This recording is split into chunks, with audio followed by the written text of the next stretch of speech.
morning fog had lifted early from the grounds of Thornfield Manor, revealing the perfectly manicured gardens where Lady Evangeline Ashford had established her daily routine of solitary walks that provided both exercise and precious moments away from the suffocating attention of well-meaning relatives. Duke Adrian Blackthorne had come to recognize these patterns during his week-long visit, noting how she consistently chose paths that led away from the house rather than toward the social interactions that most young ladies of her station eagerly sought.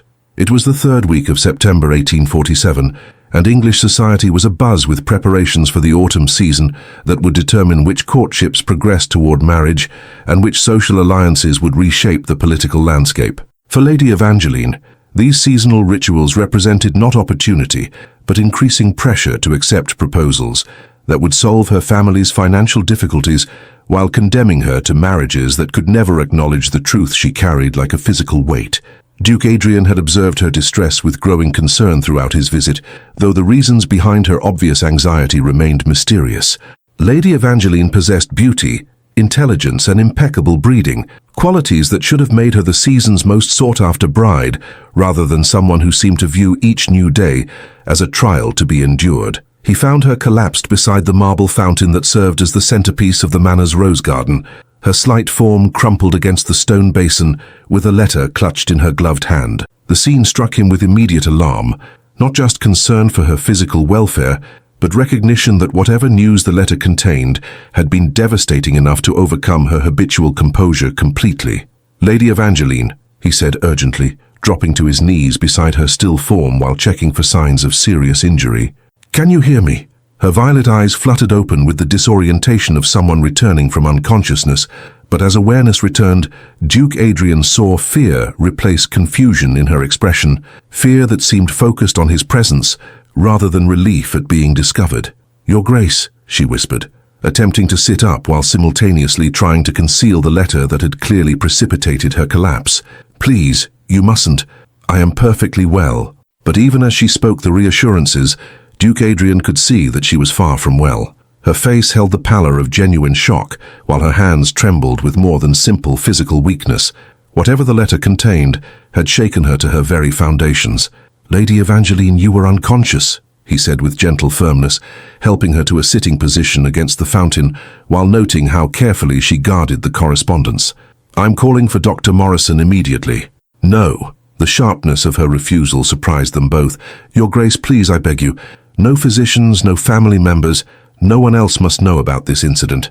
The desperation in her voice alarmed Duke Adrian more than her physical collapse had. Lady Evangeline was requesting concealment of circumstances that suggested far more serious problems than a simple fainting spell brought on by morning exertion. "What is in the letter?" he asked directly, his military background making him prefer straightforward communication to diplomatic evasion. Lady Evangeline's grip on the correspondence tightened convulsively, her knuckles white with the effort of maintaining control over whatever revelations it contained. "Information that would destroy my family's reputation and my own prospects for any acceptable future," she said, with brutal honesty that surprised him. "Your Grace, I cannot ask you to involve yourself in circumstances that would reflect poorly on your own standing." "Let me be the judge of what reflects poorly on my standing," Duke Adrian replied, with the authority that had made him one of England's most respected peers. "Lady Evangeline, what threatens you threatens someone under the protection of this house while I am a guest here. That makes it my concern regardless of the complications involved." The logic was unassailable, but Duke Adrian could see that Lady Evangeline remained torn between the desperate need for assistance and equally desperate fear of the consequences that revelation might bring. "Your Grace," she said with obvious internal struggle, "what I must tell you will change your opinion of my character completely. You may find that protection is inappropriate for someone whose circumstances are compromised in ways that respectable society cannot overlook." "Try me," Duke Adrian said simply, settling beside her on the marble bench that surrounded the fountain in a gesture that suggested he was prepared to listen to whatever she needed to share. Lady Evangeline studied his face with the intensity of someone searching for signs of judgment or condemnation before they appeared. Whatever she saw in his expression seemed to provide enough reassurance to proceed, though her voice remained barely above a whisper when she began her explanation. "The letter is from my solicitor in London," she said, her violet eyes fixed on the distant horizon rather than Duke Adrian's face. "It concerns legal matters regarding my late husband's estate." Duke Adrian felt surprise that was carefully controlled. He had not known that Lady Evangeline had been married, as she was universally addressed by her maiden name and showed none of the social markers of widowhood. "I was not aware of your marriage," he said carefully, recognizing that her concealment of such basic biographical information suggested complications beyond ordinary bereavement. "Because it was never publicly acknowledged," Lady Evangeline replied with bitterness that spoke to painful memories. "Captain James Whitmore and I were married in a private ceremony 18 months ago, shortly before he departed for military service in India." "A private ceremony," Duke Adrian repeated, understanding immediately that such arrangements typically indicated either family opposition or circumstances that made public celebration inadvisable. "James's family disapproved of our attachment due to my father's financial difficulties," Lady Evangeline explained. "They feared that marriage to me would compromise James's inheritance prospects. We married secretly with the intention of announcing our union upon his return from India, when his military service would have established his independence from family pressure." The story was plausible but incomplete. Duke Adrian's experience with family politics and military service told him that additional factors must have influenced such drastic concealment. "And Captain Whitmore's current status?" he asked, though her widow's pallor and the legal correspondence suggested he already knew the answer. "James died of fever in Calcutta 6 weeks ago," Lady Evangeline said with carefully controlled emotion.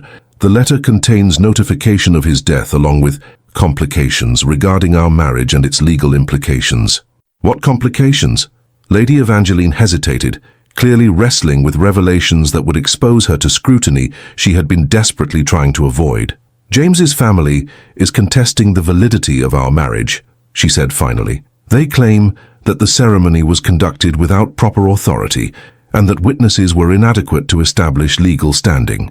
If they succeed, I will have no claim to widow's rights or protection under his name." Duke Adrian began to understand the scope of Lady Evangeline's crisis. If her marriage was ruled invalid, she would face not just financial insecurity, but social stigma that could destroy her reputation permanently. "But there are additional complications," she continued with growing distress, "that make the marriage's validity crucial beyond simple financial considerations." "What additional complications?" The question hung in the air between them as Lady Evangeline struggled with admissions that would complete her social destruction if revealed under wrong circumstances. "Your Grace," she said with desperate courage, "I am with child. James's child, conceived during the brief time we had together before his deployment. If our marriage is ruled invalid, my child will be born illegitimate while I face ruin as an unmarried mother." The revelation struck Duke Adrian with the force of complete understanding. Lady Evangeline was not merely facing financial hardship or social inconvenience. She was confronting the total destruction of her life and her child's future unless someone with sufficient authority chose to protect her from legal challenges she could not fight alone. "How far along?" he asked with practical concern that surprised her with its lack of judgment. 4 months, she replied. "Far enough that concealment will soon become impossible, but not so far that immediate decisions cannot still influence the child's legal status." Duke Adrian was quiet for several moments, his analytical mind processing both the immediate tactical situation and the long-term implications of various courses of action. Lady Evangeline was indeed facing circumstances that could destroy her completely, but she was also someone whose character and courage in confronting impossible odds had earned his respect rather than his condemnation. "Lady Evangeline," he said finally, "you mentioned that revelation of your circumstances would change my opinion of your character. You were correct. It has changed my opinion considerably." She looked at him with obvious preparation for rejection and disgust, but Duke Adrian's next words carried conviction that surprised them both. "My opinion has changed from admiration for your grace under pressure to profound respect for your courage in facing circumstances that would defeat most people completely. Lady Evangeline, you are not facing this crisis alone." "Your Grace," she said with growing hope and terror. "What do you mean?" "I mean," Duke Adrian replied with decision that had been building since the moment he found her collapsed, "that you and your child will have my protection and whatever resources prove necessary to ensure both your security and your child's legitimacy." The offer was extraordinary in its scope and implications, but as Lady Evangeline looked into his steel blue eyes, she saw determination that matched her own courage in facing seemingly impossible challenges. The question now was whether protection offered by a duke would prove sufficient to overcome legal challenges designed to destroy both her reputation and her child's future. The immediate problem facing Duke Adrian and Lady Evangeline was not just the legal challenge to her marriage's validity, but the urgent need to address her increasingly precarious social position before gossip and speculation could destroy any chance of protecting her reputation. As they sat together beside the fountain where her crisis had been revealed, both understood that time was their enemy in ways that went far beyond the approaching scandal of unmarried pregnancy. "Lady Evangeline," Duke Adrian said with the strategic thinking that had served him well in both military and political arenas, "we need to understand exactly what evidence James's family possesses to challenge your marriage's validity." She handed him the letter that had precipitated her collapse, its legal terminology dense with implications, but clear in its essential threat. As Duke Adrian read, his expression grew progressively grimmer at the sophistication of the attack being mounted against her position. "They're claiming that Captain Whitmore lacked authority to marry without family consent due to his dependence on their financial support," he observed. "Additionally, they're questioning whether the ceremony was conducted with proper religious authority and adequate witnesses. All of which may be technically accurate," Lady Evangeline admitted with bitter honesty. "James and I were so concerned with secrecy that we may have compromised the legal foundations we thought we were establishing." "Who performed the ceremony?" "Father Benedict at St. Mary's in Little Wickham," she replied. "He was sympathetic to our circumstances and willing to conduct the service privately, but I now fear that his authority may not have extended to marriages performed without proper bans or family notification." Duke Adrian's military experience had taught him to analyze tactical situations objectively, and Lady Evangeline's position was indeed precarious from multiple directions. Even if the marriage's validity could be established, her pregnancy was rapidly approaching the point where concealment would become impossible. "There's another factor we must consider," he said carefully. "Your pregnancy will soon become obvious, regardless of the marriage's legal status. How do you propose to manage social scrutiny once your condition cannot be hidden?" Lady Evangeline's composure wavered as she confronted the reality that had been haunting her sleep for weeks. "I had hoped to retreat to the continent until after the birth," she said with obvious reluctance to reveal plans that spoke to complete social exile. "France or Italy, where English society's attention would be less intense, and where I might raise the child quietly until circumstances allowed our return." "Exile as an unmarried mother," Duke Adrian said grimly, understanding the full implications of such a strategy. "Exile as someone whose reputation is so compromised that remaining in England would destroy any chance of providing my child with a normal life," she corrected with painful clarity. Before Duke Adrian could respond to this devastating assessment, their conversation was interrupted by the approach of Lady Margaret Ashford, Evangeline's aunt and hostess of Thornfield Manor, whose timing suggested either remarkable coincidence or deliberate surveillance. "Evangeline, dear," Lady Margaret called with the false brightness that characterized her approach to family difficulties, "Lord Pemberton has arrived unexpectedly and is asking to speak with you privately. He says it concerns urgent family business that cannot wait." Duke Adrian felt Lady Evangeline tense beside him at this announcement. Lord Pemberton was known throughout English society as someone whose urgent family business typically involved marriage negotiations that served financial rather than romantic purposes. "What kind of urgent business?" Duke Adrian asked with protective authority that surprised Lady Margaret with its possessive overtones. "His lordship didn't specify," Lady Margaret replied with obvious curiosity about Duke Adrian's interest in her niece's affairs. "But he did mention that time was becoming a crucial factor in whatever arrangements he wished to propose." The euphemistic language barely concealed what was clearly a marriage proposal designed to solve Lady Evangeline's financial difficulties before her other circumstances became publicly known. Duke Adrian recognized immediately that Lord Pemberton's timing was not coincidental. News of Captain Whitmore's death and the challenges to Lady Evangeline's widowhood had reached interested parties far more quickly than she had anticipated. "Aunt Margaret," Lady Evangeline said with carefully controlled desperation, "please tell Lord Pemberton that I am indisposed this morning and cannot receive visitors on such short notice." "My dear," Lady Margaret replied with growing firmness. "Lord Pemberton is a gentleman of significant standing, whose interest in your welfare should be welcomed rather than avoided. Surely you can spare a few minutes for conversation that might prove beneficial to your circumstances." The pressure was unmistakable. Lady Margaret clearly viewed Lord Pemberton's proposal as a solution to problems she didn't fully understand, but recognized as increasingly urgent. Her well-intentioned interference threatened to force Lady Evangeline into discussions she was desperately unprepared to navigate. "Lady Margaret," Duke Adrian interjected with diplomatic authority, "perhaps Lady Evangeline could meet with Lord Pemberton after she has had time to recover from this morning's indisposition. Fresh air and rest might improve her ability to give his proposals the consideration they deserve." The suggestion was strategically brilliant. It acknowledged Lord Pemberton's importance, while providing Lady Evangeline with time to prepare for negotiations that could determine her entire future. Of course, Lady Margaret agreed with obvious relief at finding a compromise that served propriety, while acknowledging her niece's apparent distress. "I'll inform his lordship that you will receive him this afternoon, after you've had time to compose yourself properly." After Lady Margaret departed to manage Lord Pemberton's expectations, Duke Adrian and Lady Evangeline found themselves with several hours to develop strategies for handling marriage negotiations that would be complicated by secrets that could not be revealed. "What do you know about Lord Pemberton's character and motivations?" Duke Adrian asked. "He's wealthy, widowed, and approaching 60 years of age," Lady Evangeline replied with obvious lack of enthusiasm. "His interest in me is entirely practical.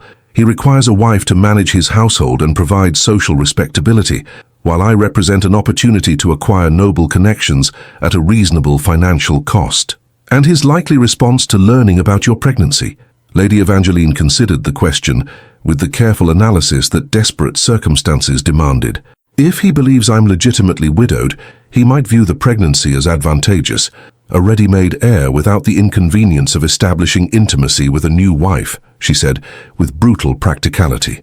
"If he discovers that my marriage's validity is questionable, he'll withdraw his offer immediately to avoid association with scandal. Then our immediate objective is ensuring that Lord Pemberton never learns about the challenges to your marriage," Duke Adrian concluded with growing conviction about what their afternoon's tactics must accomplish. "But how can we ensure his ignorance when James's family is actively pursuing legal challenges that will soon become public knowledge?" Lady Evangeline asked with growing despair. Duke Adrian was quiet for several moments, his strategic mind working through possibilities that would require considerable risk, but might provide exactly the kind of protection Lady Evangeline desperately needed. "By ensuring that your marriage's validity becomes legally unassailable before those challenges can proceed to court," he said with decision that surprised them both. "How is that possible when the original ceremony may have lacked proper authority?"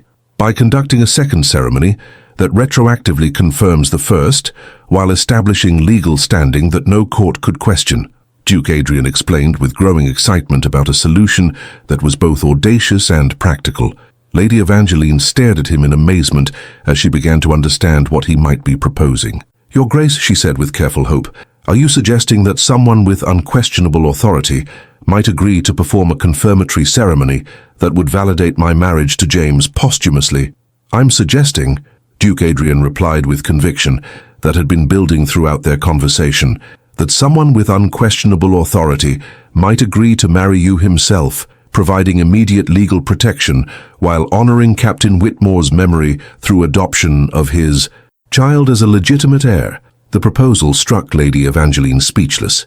Duke Adrian was suggesting not just assistance with her legal problems, but marriage that would transform her from vulnerable widow to protected duchess, while providing her child with security and legitimacy that no legal challenge could threaten.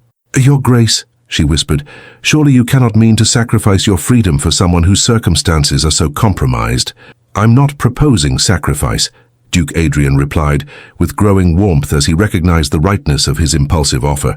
"I'm proposing partnership with someone whose courage and character have impressed me more than years of conventional courtship ever could." As they prepared to face Lord Pemberton's marriage proposal, with the knowledge that an alternative existed that neither had dared imagine, both understood that their afternoon's conversation would determine not just Lady Evangeline's immediate future, but the possibility of building something extraordinary from circumstances that had seemed utterly hopeless just hours earlier. The letter that had revealed her crisis was about to become the catalyst for a solution that would protect both her reputation and her child while creating opportunities for happiness that desperation had made seem impossible. The confrontation with Lord Pemberton took place in Thornfield Manor's formal drawing room, where Lady Evangeline faced her would-be suitor with composure that masked the revolutionary decision she and Duke Adrian had reached during their morning's crisis consultation. Lord Pemberton appeared precisely at the appointed hour, his manner suggesting confidence that financial necessity would make Lady Evangeline receptive to whatever arrangements he proposed. Duke Adrian positioned himself near the fireplace with the casual authority that made his presence seem natural rather than intrusive, though both he and Lady Evangeline understood that his support during the coming negotiation would be crucial to their success in avoiding an engagement that would destroy any chance of implementing their alternative solution. Lady Evangeline, Lord Pemberton began with the practiced charm of someone accustomed to getting his way through application of superior resources, I trust you have recovered sufficiently from this morning's indisposition to discuss matters that could prove beneficial to your current circumstances.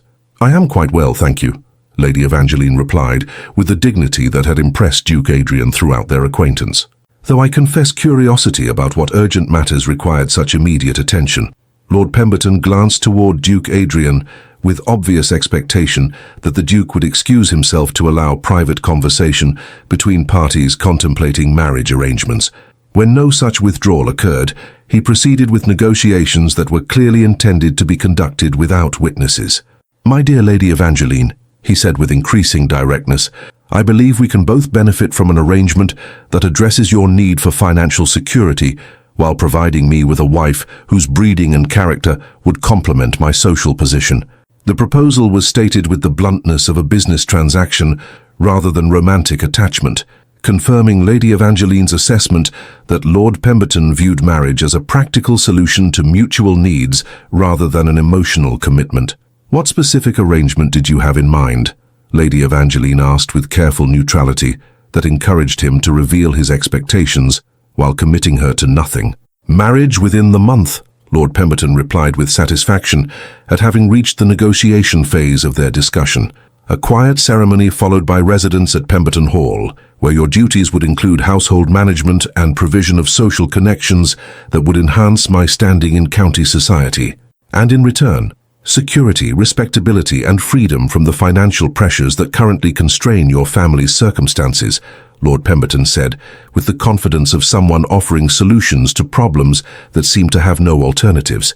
Duke Adrian watched this exchange with growing distaste for Lord Pemberton's transactional approach to marriage, but he also recognized that the older man's proposal represented exactly the kind of practical arrangement that desperate circumstances might force Lady Evangeline to accept despite its obvious limitations. Lord Pemberton, Lady Evangeline said carefully, your offer is generous and thoughtfully presented, but I wonder if you have considered potential complications that might affect such arrangements. What complications could arise from marriage between consenting adults of appropriate social standing? Lord Pemberton asked, with obvious confidence that no such complications existed. Complications, Lady Evangeline replied with courage, that impressed Duke Adrian despite his knowledge of what she was about to reveal, related to my recent widowhood and its continuing legal implications. Lord Pemberton's expression sharpened with interest rather than concern. Clearly he viewed her widowed status as advantageous rather than problematic for his matrimonial objectives. I was not aware that you had been married, he said with growing satisfaction. A young widow of good family represents even greater social advantages than I had initially calculated. The advantages, Lady Evangeline continued with careful precision, may be offset by certain complexities regarding my late husband's estate and family relationships. Before Lord Pemberton could inquire about these complexities, Duke Adrian stepped forward with intervention that would transform their negotiation completely. Lord Pemberton, he said with authority that commanded immediate attention, perhaps I should clarify the situation before you commit yourself to arrangements that might not serve your interests as completely as you anticipate. Your Grace? Lord Pemberton replied with obvious confusion about Duke Adrian's involvement in what should have been private marriage discussions. Lady Evangeline has recently learned that her late husband's family is challenging the validity of her marriage. which could affect both her legal status and her financial security. Duke Adrian explained with diplomatic precision that revealed essential facts while maintaining Lady Evangeline's dignity.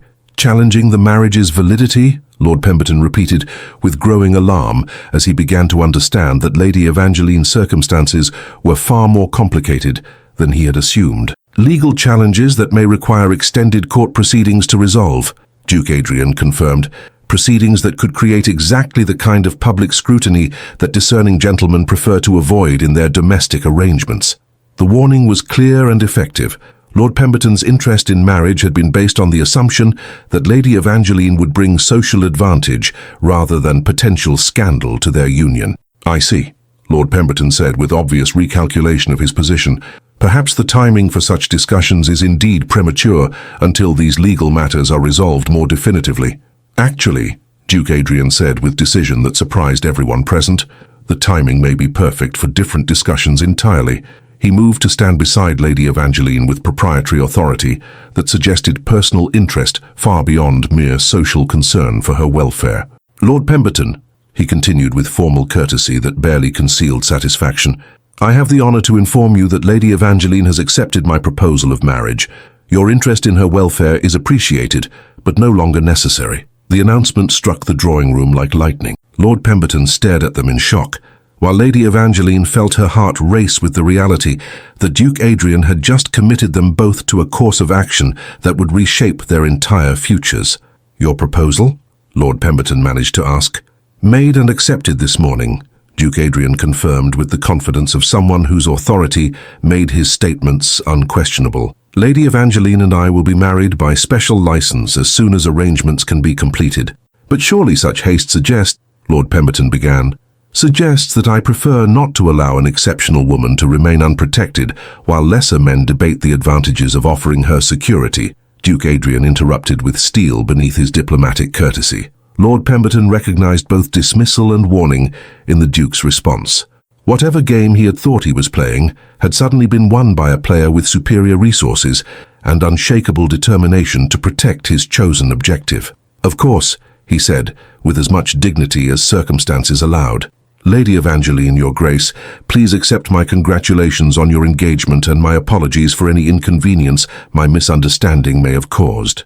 After Lord Pemberton's hasty departure, Duke Adrian and Lady Evangeline found themselves alone in the drawing room, where their impulsive announcement had just committed them to marriage neither had planned, but both were beginning to recognize as inevitable. "Your Grace?" Lady Evangeline said with wonder at how quickly her circumstances had been transformed. "Did we just become engaged?" "We did indeed," Duke Adrian confirmed with growing warmth as he realized that his protective impulses had evolved into something deeper during their morning's crisis. "Lady Evangeline, what began as assistance with your legal difficulties has become recognition that you are exactly the kind of woman I have been hoping to find. Even knowing about my pregnancy and all the complications it brings, especially knowing about your pregnancy," Duke Adrian replied with conviction that surprised them both. "Lady Evangeline, you are carrying a child whose father died serving his country honorably. That child deserves a name, security, and every advantage that legitimate birth can provide. And you would provide those advantages to another man's child?" "I would provide them to our child," Duke Adrian corrected gently. "Lady Evangeline, if you consent to marry me, Captain Whitmore's child becomes my heir in every way that matters. Biology is far less important than love and legal recognition." As they stood together in the drawing room, where their engagement had been announced impulsively, but with growing conviction, both understood that what had begun as crisis management was evolving into something that could become genuinely meaningful if they possessed the courage to build upon foundations laid in desperation, but strengthened by mutual respect. "Your Grace," Lady Evangeline said with the courage that had sustained her through impossible circumstances, "if you are certain this is what you want, then I accept your proposal with gratitude that extends far beyond mere appreciation for your protection." "What extends beyond gratitude?" Duke Adrian asked as he took her hands with reverence that suggested his feelings had indeed evolved beyond mere duty. "Hope," she replied honestly, "that arranged marriage based on mutual respect might grow into something that honors both your generosity and my determination to be worthy of the protection you're offering." Their kiss sealed an engagement that would soon transform into marriage designed to protect her child, while creating possibilities for happiness that neither had dared imagine when the day began with crisis that seemed to offer no solutions. The letter that had revealed her desperate circumstances was about to become the catalyst for a union that would prove that sometimes the most important decisions were made not through careful planning, but through the courage to act decisively when decisive action was needed most. The emergency wedding of Duke Adrian and Lady Evangeline took place 1 week later in the private chapel at Blackthorn Castle, conducted with necessary haste but surprising elegance, considering the circumstances that had prompted such immediate union. Bishop Whitmore, summoned from Canterbury Cathedral, performed the ceremony with the discretion that his decades of serving aristocratic families had taught him was often more valuable than elaborate public ritual. Lady Evangeline wore a gown of ivory silk that had been hastily altered to accommodate both her slight figure and the early signs of pregnancy that would soon make concealment impossible.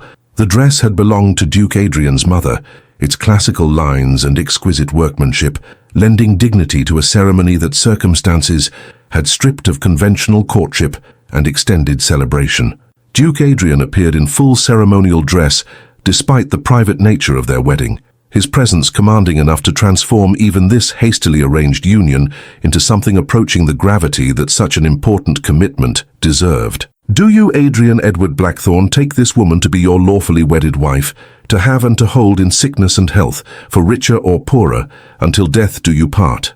"I do," Duke Adrian replied, his steel blue eyes never leaving Lady Evangeline's face, as he made vows that carried weight far beyond their immediate practical necessity. "Do you, Evangeline Catherine Ashford, take this man to be your lawfully wedded husband, to love, honor, and cherish, through whatever challenges may come, until death do you part?"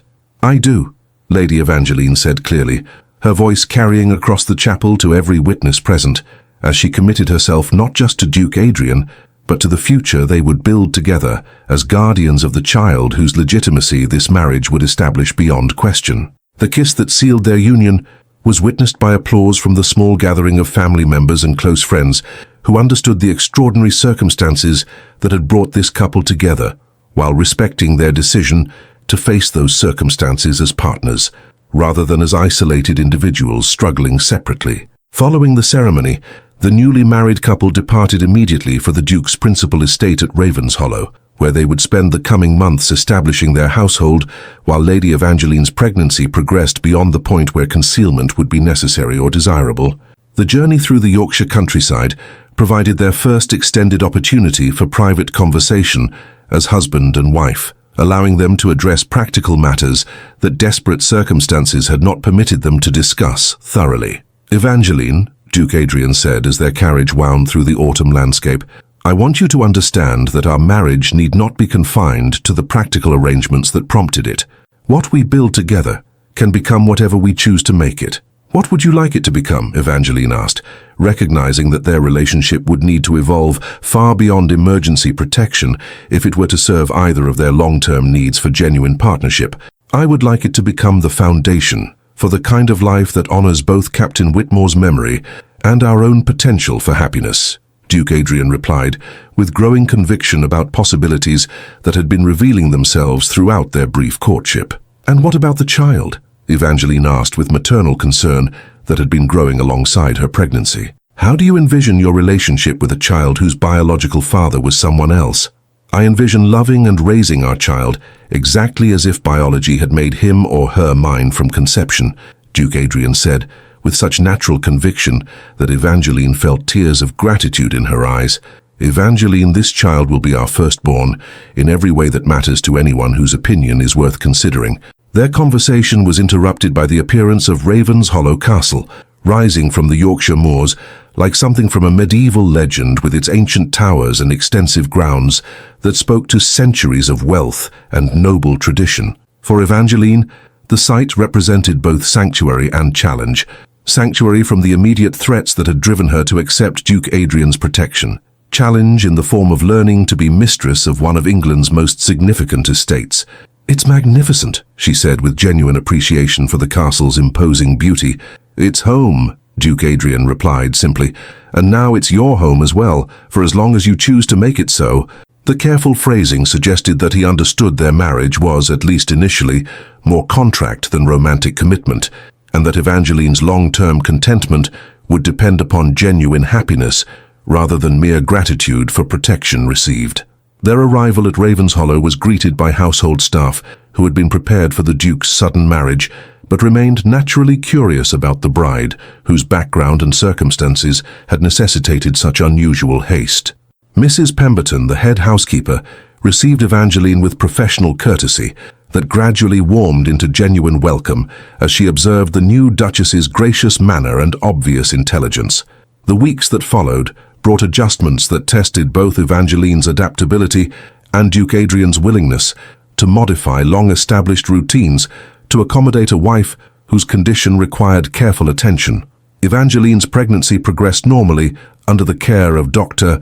Morrison, the estate's physician, while her integration into castle life proceeded with remarkable smoothness. "Your Grace," Mrs. Pemberton reported one morning as Evangeline reviewed household accounts with the efficiency that had impressed everyone, "the tenants have asked me to express their pleasure at having a duchess in residence again. Your attention to their children's education and welfare has been particularly appreciated." Evangeline had indeed found purpose and satisfaction in work that went far beyond mere social obligation. Her involvement in estate management and tenant welfare provided both productive activity during pregnancy and growing confidence in her ability to contribute meaningfully to their shared responsibilities. "Mrs. Pemberton," she replied with the warmth that had characterized her approach to her new position, "please tell the tenants that their welfare will always be among my highest priorities. A great estate's true measure lies in the prosperity and happiness of all who depend upon it." Duke Adrian, observing these interactions, found himself increasingly impressed by Evangeline's natural aptitude for the complexities of noble responsibility. Her intelligence and compassion were proving perfectly suited to the demands of managing one of England's largest estates, while maintaining the personal relationships that made such management effective rather than merely efficient. "You've adapted to your new role remarkably well," he observed one evening as they dined together in the castle's family dining room, an intimacy that had replaced formal great hall meals as their marriage developed its own customs and rhythms. "Have I?" Evangeline asked with genuine curiosity about his assessment. "I sometimes worry that my inexperience with such responsibilities shows in ways that might reflect poorly on your family's reputation." "On the contrary," Duke Adrian replied with warmth that had been growing throughout their marriage, "your fresh perspective has improved operations that had become routine rather than innovative. The tenant families speak of you with affection that cannot be purchased or commanded, only earned through genuine care for their welfare." As winter deepened and Evangeline's pregnancy advanced toward its final stages, their marriage continued evolving from practical arrangement towards something approaching genuine partnership. The child that had initially represented crisis and legal complication was becoming a source of shared anticipation and joint planning that brought them closer together than either had expected. "Adrian," Evangeline said one evening as they sat together before the great fireplace in their private sitting room, "I need to tell you something about my feelings regarding our marriage." "What do you need to tell me?" he asked, though his tone suggested hope for revelations that would confirm developments he had been observing. "That what began as gratitude for your protection has become something far deeper and more meaningful," she replied with honesty that had been building throughout their months together. "Adrian, I find myself caring for you in ways that have nothing to do with the security you've provided, and everything to do with the man you've proven yourself to be." "And what kind of man have I proven myself to be?" Duke Adrian asked, as he moved closer to her chair with anticipation of answers that could transform their relationship entirely. "The kind of man worth loving for his own sake," Evangeline said simply, "rather than for the advantages he can provide." Before Duke Adrian could respond to this declaration, urgent knocking at their sitting room door announced the arrival of news that would test their developing partnership in ways neither had anticipated. A message from London indicating that Captain Whitmore's family had discovered their marriage and were preparing legal challenges that could threaten not just Evangeline's legitimacy as his widow, but Duke Adrian's authority as father to the child she carried. Their honeymoon period was about to end, as enemies whose resources and determination remained largely unknown prepared to assault the family structure they had been building through careful attention to each other's needs and growing mutual affection. The woman Duke Adrian had married to protect was about to discover whether ducal authority would prove sufficient shield against legal warfare designed to destroy everything they had built together. The legal assault on Duke Adrian and Evangeline's marriage came with surgical precision, delivered by Captain Whitmore's family through solicitors whose reputations for ruthless effectiveness had been built on decades of successful challenges to inconvenient unions. The documents that arrived at Ravenshollow Castle carried the weight of official authority and the clear intention to destroy not just Evangeline's claims to widowhood, but the legitimacy of any child born from her marriage to Duke Adrian. Lord Chancellor Whitmore, Captain James's uncle and head of the family that had rejected Evangeline's original marriage, had marshalled legal resources that spoke to both considerable wealth and absolute determination to prevent her from benefiting financially or socially from her nephew's death. Your Grace, the family solicitor, Mr. Harrington, announced as he was received in the castle's great hall with the formal courtesy, due to unwelcome but officially authorized visitors, I carry documentation that requires immediate attention regarding the legal status of the late Captain Whitmore's alleged marriage to the current Duchess. Duke Adrian received these visitors with controlled authority that concealed volcanic rage at the timing of their assault. Evangeline was now 8 months pregnant, visibly approaching childbirth that would determine their child's legal status permanently, depending upon the outcome of challenges they were about to face. Mr. Harrington, he replied with icy formality, I am prepared to review whatever documentation you carry, though I question the necessity of pursuing such matters when the lady in question is now married to someone else entirely. Ah, but that is precisely the issue, Your Grace, Mr. Harrington continued, with obvious satisfaction at having identified what he believed to be fatal weakness in their position. The validity of Her Grace's marriage to Captain Whitmore directly affects the legitimacy of her current marriage and any children born from it. Evangeline, despite her advanced pregnancy, had insisted upon being present for this confrontation, understanding that her own testimony might be crucial to defending claims that affected not just her personal reputation, but her unborn child's future. Mr. Harrington, she said with dignity that impressed everyone present, despite her obvious physical discomfort, perhaps you would clarify exactly what claims you are making regarding my marriage to Captain Whitmore. We claim, Your Grace, Mr. Harrington replied with barely concealed satisfaction, that no valid marriage ever existed between you and the late captain, that the ceremony you underwent lacked proper authority and adequate witnesses, and that any subsequent unions based on widowed status are therefore fraudulent. The accusations were comprehensive and devastating. If successful, they would strip Evangeline of any legal protection while exposing Duke Adrian to charges of conspiracy in fraudulent marriage arrangements. On what evidence do you base these extraordinary claims? Duke Adrian asked with dangerous calm that suggested Mr. Harrington was approaching limits of what would be tolerated even in the name of legal proceedings. Evidence provided by Lord Chancellor Whitmore, who has conducted extensive investigation into the circumstances surrounding the alleged ceremony, Mr. Harrington replied with growing confidence. Evidence that demonstrates systematic deception designed to create false legal claims against the Whitmore estate. Before Duke Adrian could respond to these accusations, a new voice cut across the great hall with authority that commanded immediate attention from everyone present. Evidence that has been fabricated through systematic perjury and witness intimidation, announced Bishop Whitmore, as he entered with the dignity befitting his ecclesiastical rank and the moral authority that came from 40 years of unquestioned service to the Church of England. The bishop's unexpected appearance transformed the confrontation completely. His presence suggested that Evangeline's marriage to Captain Whitmore had been conducted with proper religious authority and that challenges to its validity would require questioning the integrity of church officials whose reputations were unassailable. Bishop Whitmore, Mr. Harrington said with obvious discomfort at facing ecclesiastical authority that could not be intimidated through legal maneuvering. Surely you understand that your testimony regarding the alleged ceremony cannot override clear evidence of procedural irregularities. What I understand, Bishop Whitmore replied with steel beneath his gentle courtesy, is that I personally conducted the marriage ceremony between Captain James Whitmore and Lady Evangeline Ashford in complete accordance with church law and with proper witnesses present. But the records, Mr. Harrington began, the records are complete and properly maintained. Bishop Whitmore interrupted firmly. What appears to be missing is documentation that was deliberately removed from church archives by persons unknown. Theft, that constitutes both crime against the Church and perjury in legal proceedings. The revelation that Lord Chancellor Whitmore had resorted to document theft to support his case sent shockwaves through the assembled parties.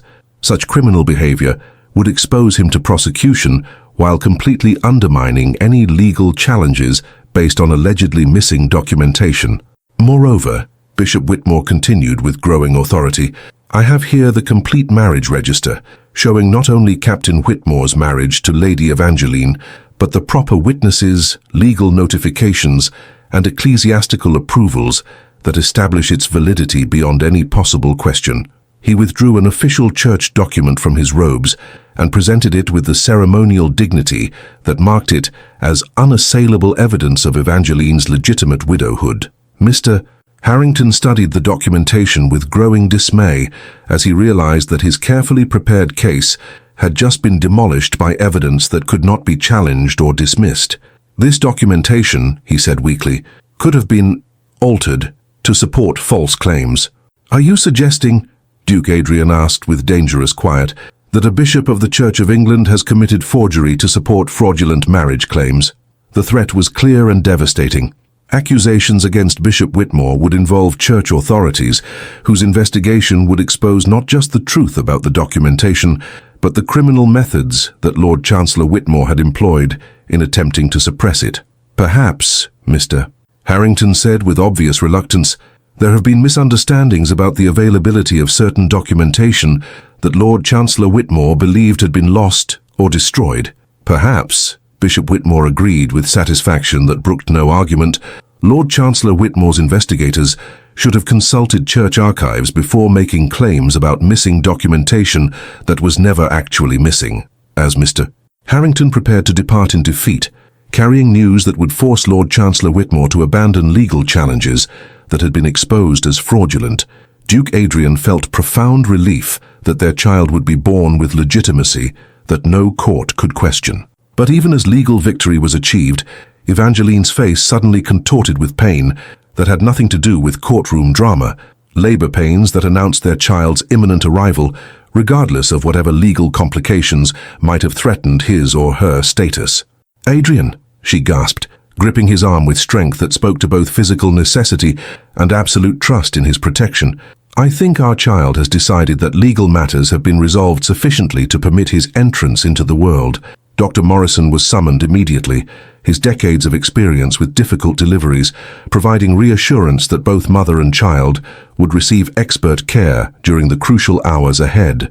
As Evangeline was helped to her chambers and preparations were made for childbirth that would complete their family's formation, Duke Adrian found himself marveling at how crisis had been transformed into triumph through the simple expedient of telling the truth when truth-telling seemed impossible. The letter that had revealed Evangeline's desperate circumstances had ultimately become the catalyst for a marriage that had proven strong enough to survive legal warfare while creating the foundation for happiness that neither had dared imagine when their relationship began with emergency protection rather than romantic courtship. Their child would be born legitimate, loved and secure in the knowledge that sometimes the most important victories were won not through superior force, but through the courage to defend what was right, regardless of the obstacles that enemies could devise to challenge it. The birth of James Adrian Blackthorne occurred 12 hours after the legal confrontation that had secured his legitimacy, as if the child had waited for all challenges to his status to be resolved before making his entrance into the world. Dr. Morrison announced the arrival of a healthy son with obvious relief that both mother and baby had survived labor, complicated by stress from the morning's legal warfare. Duke Adrian held his newborn heir with wonder that transformed him visibly from commanding nobleman to devoted father, his steel blue eyes bright with emotions he had not expected to feel for a child whose biological connection to him was purely legal rather than genetic. "He's perfect," he murmured, as he settled beside Evangeline's bed with the tiny bundle that represented the completion of their unconventional family. "Evangeline, thank you for trusting me with the protection that has given us both this extraordinary gift." "Thank you," she replied with exhaustion that could not diminish her radiant happiness, "for proving that marriage of necessity can indeed become something far more precious when both parties are determined to build something worthy of the courage required to create it." The weeks following James's birth brought a transformation to Ravenshollow Castle that extended far beyond the normal adjustments associated with new parenthood. The successful defense of their family's legitimacy had created security that allowed both Duke Adrian and Evangeline to focus on building the kind of partnership that would serve as foundation for their son's upbringing and their own continued happiness. "Your Grace," Mrs. Pemberton reported one morning as Evangeline nursed baby James in the sunny breakfast room that had become her favorite retreat. "The tenants have asked me to express their joy at the young master's arrival. They've prepared a christening gift that represents their gratitude for your attention to their family's welfare." The gift proved to be a beautifully carved cradle made from oak, grown on the estate, its intricate Celtic knotwork representing the interconnection of all lives within the Ravenshollow community. More than its craftsmanship, the cradle symbolized acceptance of Evangeline as not just the current Duchess, but as someone whose influence would shape the estate's future through the child she had brought into its protection. "Mrs. Pemberton," Evangeline said with tears of gratitude, "please tell the tenants that this gift will be treasured not just for its beauty, but for the love and acceptance it represents. James will grow up knowing that he belongs to this community in ways that go far beyond simple inheritance." Duke Adrian, observing his wife's natural grace in accepting homage that she had earned through genuine concern for others, rather than mere accident of marriage, felt profound satisfaction with decisions that had seemed desperate when first made, but had proven wise beyond anything he had dared hope. The christening of James Adrian Blackthorne took place 6 weeks later in the estate's private chapel, conducted by Bishop Whitmore with the same ceremonial dignity that had marked his parents' wedding. The service drew attendance from throughout Yorkshire society, their presence representing acceptance of both the child's legitimacy and his parents' marriage, despite the unusual circumstances that had brought them together. "James Adrian Blackthorne," Bishop Whitmore announced as he held the baby above the ancient baptismal font, "child of God, son of Adrian and Evangeline Blackthorne, heir to the dukedom of Ravenshollow and all its attendant responsibilities and privileges." The formal declaration established James's position in both legal and social terms, providing him with identity that no future challenges could threaten, while acknowledging the parents whose courage had made his secure future possible. Following the christening ceremony, Duke Adrian and Evangeline hosted a reception that demonstrated how completely their marriage had been accepted by society despite its unconventional origins. The great hall filled with guests whose attendance represented validation of their union, while celebrating the child whose birth had completed their family's formation. "Your Grace," Lord Pemberton observed as he offered congratulations on James's christening, "I must say that marriage has clearly agreed with you both. The happiness you've found together speaks well of the wisdom in following the heart, rather than merely practical considerations." "Though practical considerations," Duke Adrian replied with diplomatic humor, "can sometimes lead to discoveries about the heart that might otherwise remain unexplored." As the celebration continued around them, Duke Adrian and Evangeline found moments to reflect privately on the extraordinary journey that had brought them from crisis to contentment in less than a year. "Do you ever wonder," Evangeline asked as they watched their guests celebrating James's official welcome into the world, "what would have happened if you hadn't found me collapsed beside that letter? I prefer not to contemplate alternatives that might have deprived me of the most meaningful year of my life," Duke Adrian replied, with conviction that had been building since their first conversation about her desperate circumstances. "Even though our marriage began with deception and legal complications rather than romantic attachment?" "Especially because it began that way," Duke Adrian said with growing warmth as he recognized the truth about their relationship's development. Evangeline marriages based on romance alone often struggle when faced with practical challenges. Our marriage was tested by crisis before it was even properly established. Those foundations have proven unshakable because they were built on mutual respect and shared determination rather than mere sentiment. "And what we have now?" Evangeline asked, studying his face for confirmation of feelings that had been growing alongside their practical partnership.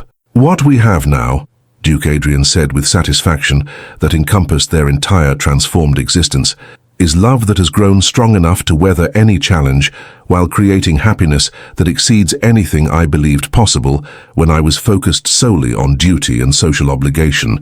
Their intimate conversation was interrupted by James's soft cry from the nursery above, where Mrs. Pemberton was tending him during the adult celebrations.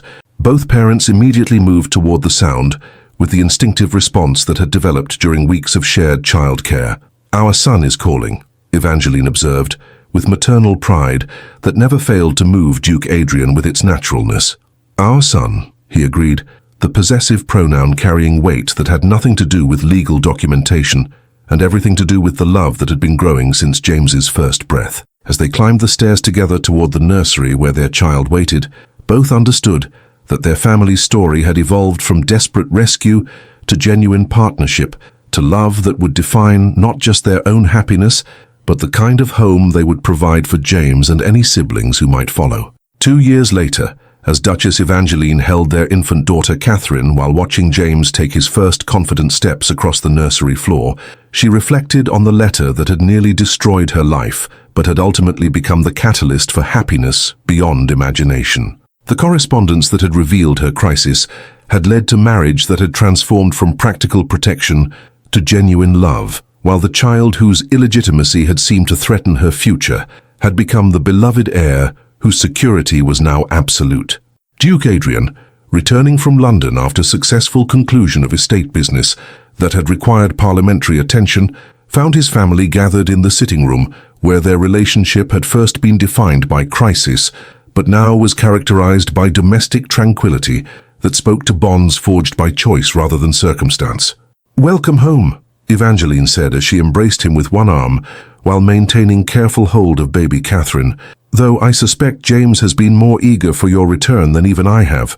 "Papa!" James called with 2-year-old enthusiasm as he toddled toward Duke Adrian, with the confidence that came from knowing his welcome would be enthusiastic and his safety absolute. As Duke Adrian gathered his son into his arms while settling beside his wife and daughter, all 4 family members understood that some letters, no matter how devastating their initial content, could ultimately become the foundation for stories that proved love could indeed triumph over any crisis, when combined with courage sufficient to act decisively when decisive action was needed most. The truth that had nearly destroyed Evangeline had become the catalyst for happiness that would define their family's legacy for generations to come, while the Duke who had found her collapsed in crisis had discovered that sometimes the most important rescues were the ones that saved the rescuer as much as the rescued. 20 years after Duke Adrian had discovered Lady Evangeline collapsed beside the letter that revealed her desperate circumstances, the Duchess of Ravenshollow stood in the portrait gallery of Blackthorn Castle,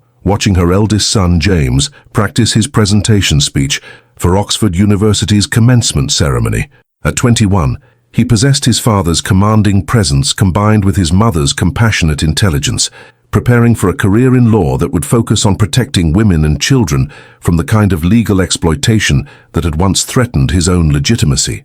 The intervening decades had transformed their marriage from emergency protection into something approaching legend among Yorkshire society, while their family had grown to include not just James and Catherine, but twin sons Edward and William, who were now preparing for military careers that would continue the family tradition of service to crown and country. "Mama," Catherine observed as she joined her mother in the gallery, her 17-year-old eyes bright with intelligence that promised remarkable achievements in whatever field she chose to pursue, "James seems nervous about his speech in ways that suggest it means more to him than simple academic recognition." "Your brother understands," Evangeline replied with maternal pride that had deepened over years of watching their children develop into young adults of character and capability, that his education represents not just personal accomplishment, but opportunity to use his advantages in service of others who face the kind of challenges we once faced as a family. The reference to their family's dramatic origins was deliberate. All 4 children had grown up knowing the story of how their parents met, how crisis had been transformed into love, and how courage, in the face of seemingly impossible circumstances, had created the security they had always taken for granted. Duke Adrian appeared in the gallery doorway with news that would add another dimension to their family's ongoing commitment to protecting vulnerable members of society. "My dear," he announced with satisfaction that suggested significant developments, "I've just received word from the Lord Chancellor's office. Parliament has passed the Women's Property Act with provisions that directly address the kind of legal exploitation that once threatened your security. The legislation represented the culmination of 2 decades of careful advocacy work that Duke Adrian and Evangeline had undertaken through their positions in county society and their connections at court. Their personal experience with legal warfare had motivated them to support reforms that would prevent other families from facing similar challenges. "What specific protections does the Act provide?" Evangeline asked with professional interest that reflected her own education in legal matters that had begun from necessity but had evolved into expertise. "Married women's property rights are now protected from family interference."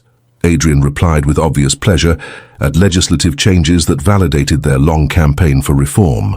Additionally, children's legitimacy cannot be challenged through posthumous attacks on their parents' marriages, exactly the kind of protection that would have prevented the legal warfare we faced when James was born. As they discussed the practical implications of legal reforms they had helped shape, James himself appeared with the confident bearing that marked him as unmistakably his father's heir, while demonstrating the compassionate nature that reflected his mother's influence on his character development. "Mama, Papa," he said, with the directness that had characterized his approach to important matters since childhood, "I wanted to share the news before you heard it from other sources. Professor Blackwell has offered me a position with the new Legal Aid Society, work that would allow me to provide legal assistance to women and children who cannot afford traditional representation." The opportunity was both professionally significant and personally meaningful, representing exactly the kind of career that would utilize James's education while serving causes that had shaped his family's understanding of social responsibility. "James," Evangeline said with the blend of pride and concern that characterized maternal response to children's major decisions, "such work would be both challenging and potentially controversial. Are you prepared for the social complications that might arise from representing clients whose cases challenge established legal and social conventions?" "Mama," James replied with conviction that had been developing throughout his university years, "I am prepared to face whatever complications arise from work that protects people who need protection. You and Papa taught me that privilege creates obligations, not merely advantages." Duke Adrian felt profound satisfaction at hearing his son articulate principles that had guided their own family's approach to using wealth and social position in service of causes greater than personal comfort or advancement. "Then you have our complete support," he said with paternal pride that encompassed not just James's career choice, but the character development that had made such choices inevitable. "James, your work will continue family traditions in ways that honor both your heritage and your own convictions about justice and social responsibility." Their family conference was interrupted by the arrival of the twins, now 15, and preparing for entrance examinations to military academies that would provide them with careers serving Crown and Empire. Edward and William possessed complementary personalities, Edward showing inclination toward military engineering, while William gravitated toward the kind of strategic thinking that might lead to command positions. "Papa," Edward announced with teenage enthusiasm, "the examination results arrived today. Both William and I have been accepted to Sandhurst with commendations for academic preparation." "Outstanding achievement," Duke Adrian replied with satisfaction that his sons had earned advancement through merit rather than relying solely on family connections. "Your mother and I are proud of your accomplishments and confident that military service will provide you with experiences that develop both character and capabilities."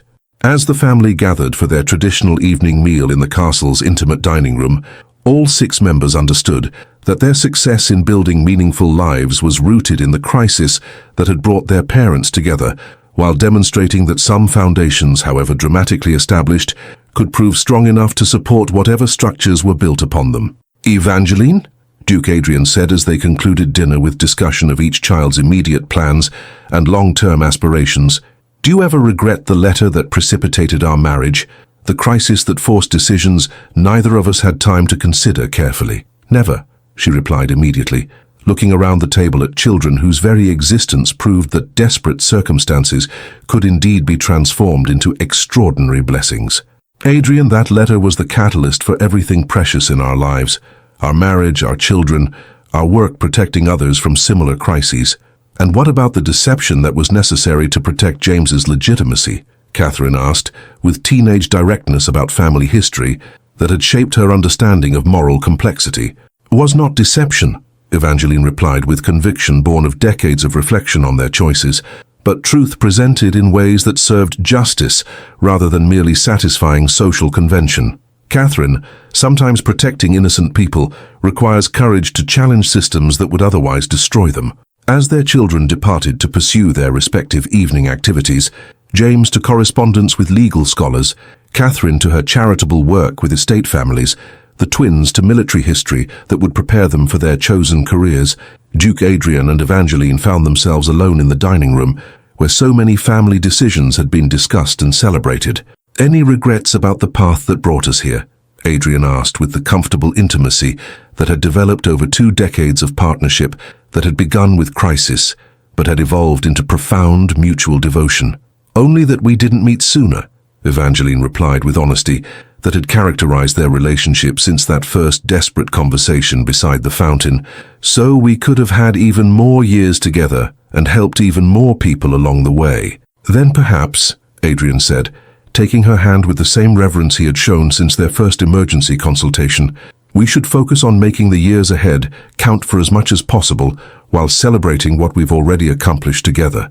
Their kiss was witnessed by portraits of Adrian's ancestors that lined the dining room walls, aristocratic faces whose stern expressions had gradually been joined by images of their own family, evidence that tradition could indeed be honored while creating new legacies based on values that transcended mere inheritance of title and wealth. The letter that had revealed Evangeline's crisis had ultimately become the foundation for a family story that would be told for generations as proof that love combined with courage could transform any catastrophe into opportunity for service, growth, and happiness that exceeded what either practical arrangement or romantic attachment alone could have achieved. Their children would carry forward the understanding that privilege created obligations, that justice sometimes required challenging established systems, and that families forged in crisis often proved stronger than those that never faced circumstances requiring genuine sacrifice for others' welfare. But most importantly, they would carry forward the knowledge that their parents' love had grown from desperate necessity into something so strong that no challenge could threaten it, providing them with security that would enable their own contributions to making the world more just and compassionate for those who needed protection most. Sometimes, they had all learned, the most important letters were the ones that seemed to bring only disaster, but ultimately revealed opportunities for courage that could reshape not just individual lives, but entire societies committed to protecting their most vulnerable members. If you want more stories like this video and subscribe to support the channel.